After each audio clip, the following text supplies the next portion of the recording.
Hello members, I'm back here again with Charlie, the course super. Thank you so much for all the great feedback from our last episode when we talked all things supers say.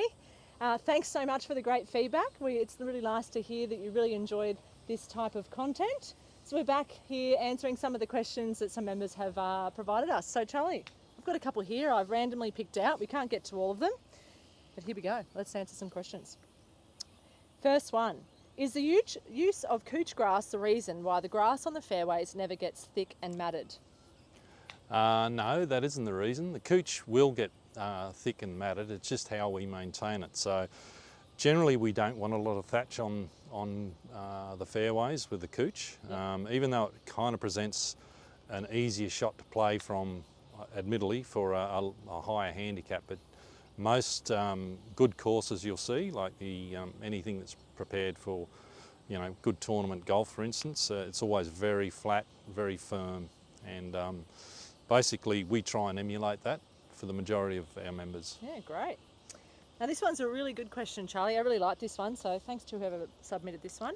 It's about course conditions, and with all the wet weather lately, this is a really good one. Can you please explain the criteria for the use of carts in wet weather and discuss the need for a review of the criteria for the members and explain? Yeah, okay. Well, with all the wet weather we've had of late, the criteria is basically in place, so I can set in conditions where the course will be protected ultimately.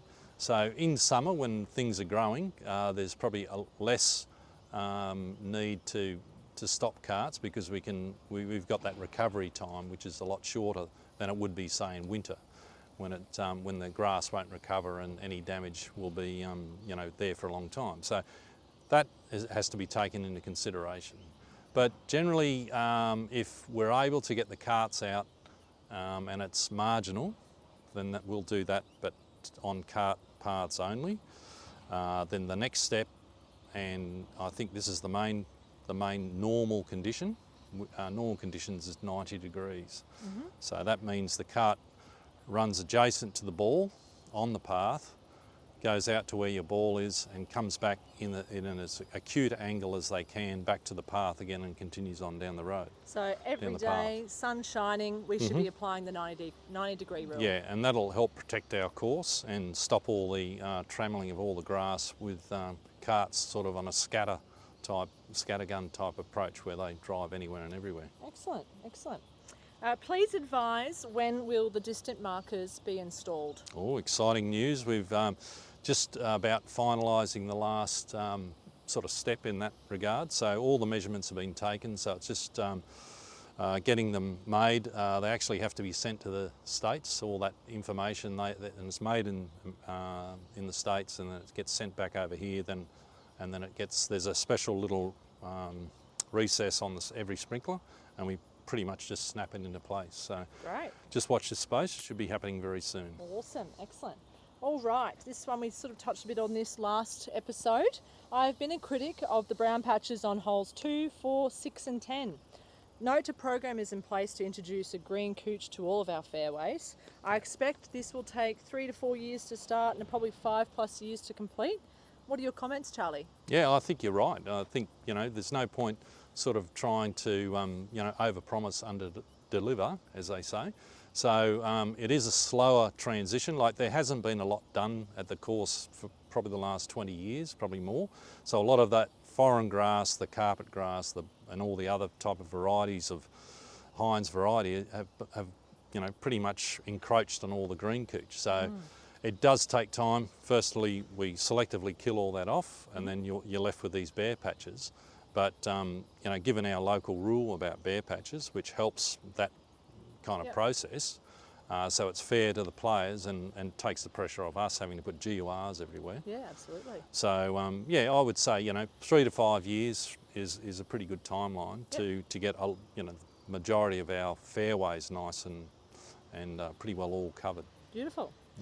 All right, this one's about pins on the greens. So when I played at other clubs, when they were moving the pin on the green, they had a rectangle metal plate with a hole in the middle, which they screwed the new pin placements. At Pacific, all I've seen is we have a cylinder which they screw into the green and pull the plug out.